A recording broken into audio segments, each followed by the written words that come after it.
Hi, Peter Charles here, Hooked Fly Fishing.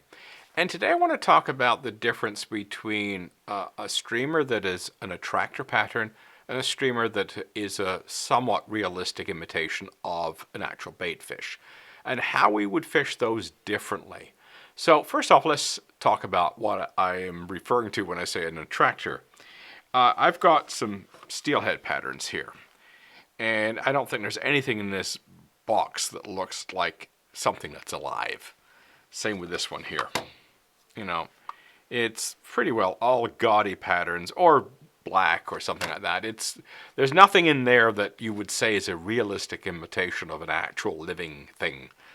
Compared to my bass box, which has a lot of very somber colors, a lot of olive and black, and things that look like gobies and other bait fish, little perch. So, what's the difference? Yeah, you can catch a bass on an attractor pattern. Yes, I know, and I've done that. I've caught tons of bass on a Mickey fin, which is silver body, yellow and red wing. There's nothing in the water that looks like a Mickey fin. But, you can catch fish on attractor patterns. I mean, think of the red devil. The old spoon, the old red devil spoon. Think about how many pike we caught on a red devil. There isn't a fish on the planet that looks like a red devil. But nevertheless, we catch fish on it. So attractor patterns work for a lot of species, but you notice when we put these two boxes together, the bass is all realism and the steelhead is all attractor. And why is that? And how does that apply to our streamer choices? Well, you think of steelhead or Atlantic salmon or Pacific salmon, when they're coming up out of the ocean to breed, they go through this saltwater to freshwater change. It changes their bodies. They stop feeding. So if you want them to hit, you have to offer them something that is going to excite them. So they'll hit out of aggression or hit out of curiosity. Those are generally the two takes that you get. And a lot of the plucking takes that we get from steelhead are just a curiosity take. It's like, what is that? No, it's nothing. Back down they go if you don't hook them. Which is the reason why a lot of steelhead flies have trailer hooks. Because, it's tough to catch them when they're just coming up and taking a little pluck or a little bump. They'll just nudge it to see what it is. So, and it's because they're not feeding. I know there's some argument and some discussion over whether Great Lakes steelhead feed when they go up the rivers because they're not going through that salt to freshwater transition, so their bodies aren't really changing. So, yeah, I think there's probably an argument, and I've had enough really solid takes on my Weimer patterns to know that they were trying to eat it and they weren't trying to just check it out. So, yeah, I think Great Lakes steelhead probably are doing a bit of both. But when you're talking about Atlantic salmon, steelhead out west, or Pacific salmon, I think you're getting a lot of these plucking takes or these curiosity takes or aggression strikes. Basically, they're not hungry, they're not feeding. So when we're talking about steelhead and other migratory species, that's a special case. But if we're talking about resident fish, resident bass, resident trout, they have to eat. So, we're going to offer them something that looks good to eat, and they'll take it. My brown trout Weimer is a classic one. That fly has taken hundreds and hundreds and hundreds of bass and trout and tons of other species. All right? Because it looks good to eat when it's in the water. My headstander fly looks like, it could be a goby, it could be one of those little suckers that you see on the bottom. Any bottom-dwelling bait fish, the headstander fly works. This one, it looks like a little perch or a little brook trout. They love it. They hit it. This one, does that look like anything you've seen in the water? Or that one? No.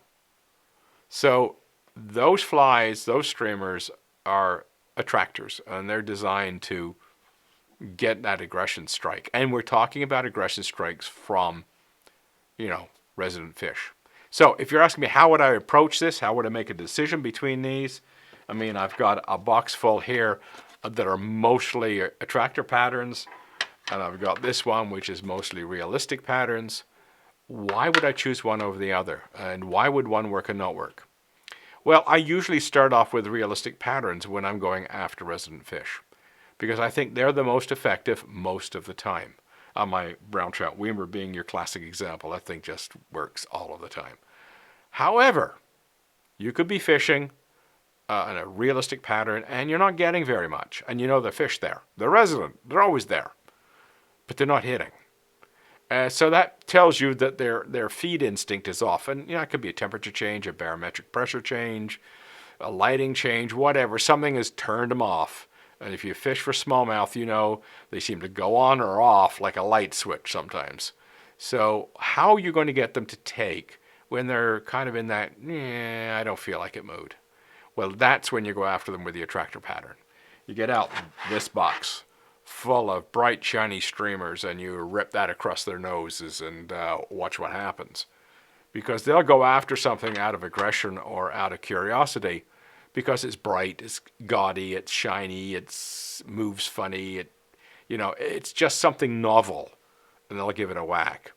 And I think a lot of people have commented on this over the years, in that you fish something that everybody uses in a particular water, you don't get very much. You change it up to something that nobody uses, and all of a sudden you're getting fish. Well, it's that novelty factor.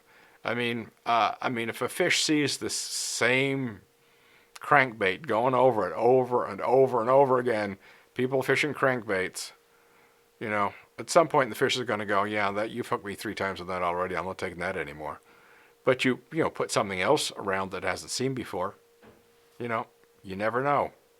And then we get to the realistic patterns. I mean, you think of all the soft plastic patterns in conventional fishing that look real, look like something that's good to eat. They work. So if you're trying to make a decision between, an imitative pattern or an attractor pattern, I think the best thing is always to start with the imitative pattern, the one that looks good to eat. And if it's getting fish, keep going. If the fish seem to turn off, that's the time to flip to an attractor pattern. Or if you're running fish through the run and you're not getting any hits, you're not getting anything on your realistic pattern, then go to something really bright and gaudy, lots of flash, lots of color.